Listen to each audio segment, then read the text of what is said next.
आप सभी को नमस्कार। 3D Max ट्यूटोरियल में आपका स्वागत है। आज हम टाइम स्लाइडर के बारे में जानेंगे।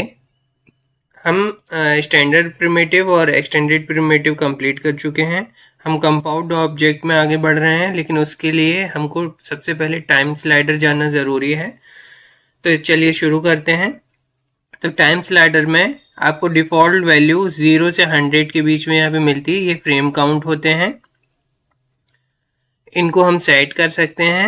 इसको सेट करने के लिए यहाँ पे हम इसको कहीं पे भी वैल्यू को जा सकते हैं। जैसे कि मैं 40 फ्रेम में जाता हूँ तो यहाँ पे भी 40 फ्रेम मिलेगा और इधर ऊपर भी लिख के आता है। तो मैं किसी भी फ्रेम में यहाँ पे वैल्यू को चेंज कर सकता हूँ। अब यहाँ पे 0 से 100 फ्रेम है। इसको सेट करने के लिए यहाँ पे टाइम कॉन्फ़िगरेशन ऑप्शन है और बाकी ये दूसरे ऑप्शंस भी हैं। प्ले है, नेक्स्ट फ्रेम है, नेक्स्ट गो टू एंड है। ठीक है, तो गो टू एंड में यहाँ पे डायरेक्टली एंड में पहुँच जाएगा। यहाँ पे फर्स्ट में पहुँच गया।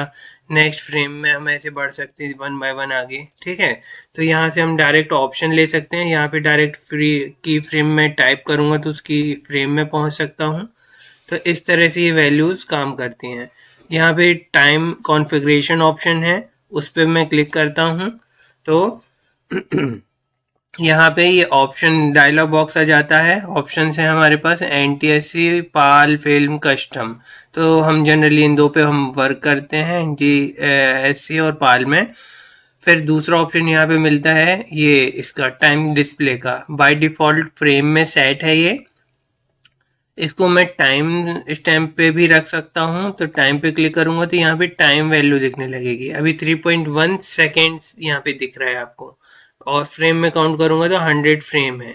ये कैसे होता है? यहाँ पे ये FPS सेट है बाय डिफ़ॉल्ट 30 FPS होता है फ्रेम पर सेकेंड। तो 1 सेकेंड में ये 30 फ्रेम क्रिएट करता है। अगर मैं 100 की बात करूं तो 90 फ्रेम में ये 3 सेकेंड क्रिएट कर चुका है और 10 फ्रेम एक्स्ट्रा, मतलब 3.1 सेकेंड जो कि यहाँ पे दिख रहा था। तो वो चीज़ें हम यहाँ पे सेट कर सकते हैं। हम FPS भी सेट कर सकते हैं। जनरली 30 पे ही रखिए इसको, क्योंकि जितना FPS बढ़ता चले जाएगा आपका ये फ्रेम्स बढ़ते चले जाएंगे, और फ्रेम्स ज़्यादा होंगे तो आपका रेंडरिंग टाइम उतना ज़्यादा बढ़ता चला जाता है। तो उतना आपको प्रोसेस टाइम पे भी लगता है। अब यहाँ पे हम फ्रेम को सेट भी कर सकते हैं। बाय डिफ़ॉल्ट 100 फ्रेम था। जैसे मुझे 10 सेकेंड की एनिमेशन क्रिएट करना है तो मैं 30 × 10 करूँगा तो यहाँ पे 300 फ्रेम्स आ गए। तो यहाँ पे अब मैं टाइम स्टैम्प में जा रहा हूँ तो देखिए 10 सेकेंड का इसने लेंथ का वीडियो क्रिएट कर लिया है। अब यहाँ पे फ्रेम में वापस जा रहा हूँ तो 300 फ्रेम ये है। अब जब हम यहाँ पे 300 फ्रेम लेंथ सेलेक्ट करते हैं तो ये जनरेट करता है 301 फ्रेम, लेकिन टाइम उतना ही रहेगा। 10 सेकेंड के लिए ही ये क्रिएट करता है। अब बाकी ऑप्शंस के बारे में भी हम जान लेते हैं। यहाँ पे रियल टाइम है, जो भी रियली वर्क होगा उसको ये ट्रैक करेगा। एक्टिव व्यू पोर्ट ओनली है, मतलब जिस व्यू पोर्ट में हम वर्क करेंगे सिर्फ उसको ट्रैक करता है। और लूप है कि जब यहाँ पे मैं प्ले करूँगा तो ये 300 के बाद यहाँ पे मैं इसको यहाँ पे रख देता हूँ वैल्यूज़ को। जैसे कि मैंने अभी यहाँ पे इसका की फ्रेम यहाँ पे लेके आया। अब मैं इसको रन कर रहा हूँ तो ये 100 के बाद वापस से 0 में पहुँच जाता है। तो ये चीज़ है। अब और आगे देखते हैं। तो ये लूप का ऑप्शन ये होता है। फिर स्पीड ऑप्शन की हम बात कर लेते हैं। तो ये जो चल रहा था इसका रन था ये 1x है, मतलब ये 0 पे सेट है। इसको हम 1/4 स्पीड भी कर सकते हैं और 4 टाइम्स स्पीड भी हम इसकी कर सकते हैं। डायरेक्शन फॉरवर्ड, रिवर्स और पिंग पोंग है। और एनिमेशन की हम बात कर लेते हैं। तो यहाँ पे मैंने आपको बताया कि मैं इसको 300 फ्रेम तक भी ले जा सकता हूँ। काउंट चेंज सेट कर सकता हूँ। स्केलिंग यहाँ पे यूज़ नहीं करिए, जो रियली है वही ठीक है। और यहाँ पे की स्टेप्स की बात कर लेते हैं। तो ये यूज़ ट्रैक बार है, तो ये ट्रैक बार हम यूज़ कर रहे हैं की फ्रेम जनरेट करने के लिए। उसके अलावा और कौन कौन से ऑप्शंस हैं? हम ऑब्जेक्ट को ट्रैक कर सकते हैं, कोई ट्रांजिशन या ट्रांसफॉर्मेशन किए हैं उसको ट्रैक कर सकते हैं, हम सिर्फ स्केलिंग को ट्रैक कर सकते हैं, हम सिर्फ रोटेशन को भी ट्रैक कर सकते हैं और पोजीशन को भी ट्रैक कर सकते हैं। तो ये हमारा टाइम कॉन्फ़िगरेशन है, इसको मैं ओके करता हूँ तो यहाँ पे मेरा टाइम फ्रेम रेडी हो जाता है 10 सेकेंड का।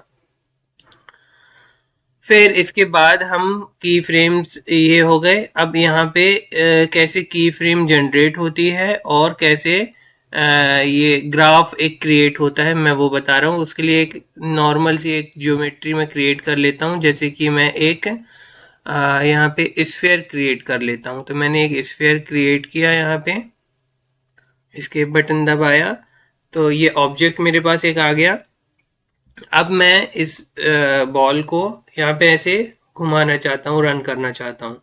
तो उसको करने के लिए मुझे यहाँ पे ऑटो की ऑन करना पड़ेगा। ये रेड कलर का एक स्कैन आ जाता है। अब मैं की फ्रेम में जाऊंगा, जैसे कि मैं बोल रहा हूँ कि मैं कितने 300 फ्रेम है तो मैं इसको 100 या उससे कम में 75 समथिंग फ्रेम में मैं इसको बांट लेता हूँ।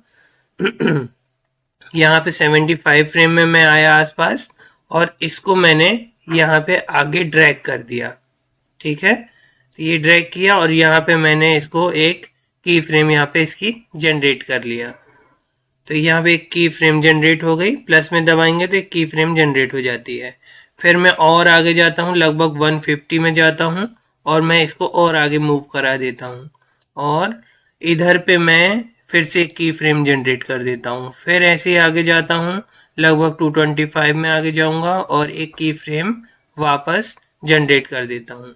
और आखिरी मुझे वही पोजीशन चाहिए थी जिसमें मैं था पहले, तो मैं इस की फ्रेम को सेलेक्ट करूँगा और शिफ्ट प्रेस करके इसको आखिरी में ले जा करके ड्रैग कर दूँगा और यहाँ पे ऑटो की बंद कर दिया। अब मैं इसको 0 पे लेके जाता हूँ और आपको ये रन करके दिखाता हूँ। तो ये इस तरह का एक एनिमेशन यहाँ पे हमको क्रिएट हो करके मिल जाता है। तो ये हो गया एनिमेशन क्रिएट करना, बेसिक है एनिमेशन का। इसके अलावा जो ये मोशन है इसको हम सेट कर सकते हैं। तो यहाँ पे ये ओपन मिनी कर्व एडिटर आता है, इसको जैसे ही मैं ऑन करता हूँ तो ये कर्व एडिटर मिल जाता है। इसको मैं थोड़ा सा यहाँ से ऐसे ड्रैग करके बड़ा कर सकता हूँ और अब यहाँ से इसकी पोजीशन, रोटेशन, सब कुछ यहाँ से मैं इसको कंट्रोल कर सकता हूँ। तो यहाँ पे मुझे ये ग्राफ मिल जाता है। इस ग्राफ में यहाँ पे चीज़ें हम सेट कर सकते हैं। जैसे ही एनिमेशन करूँगा तो यहाँ पे मुझे ये दिखने लगता है।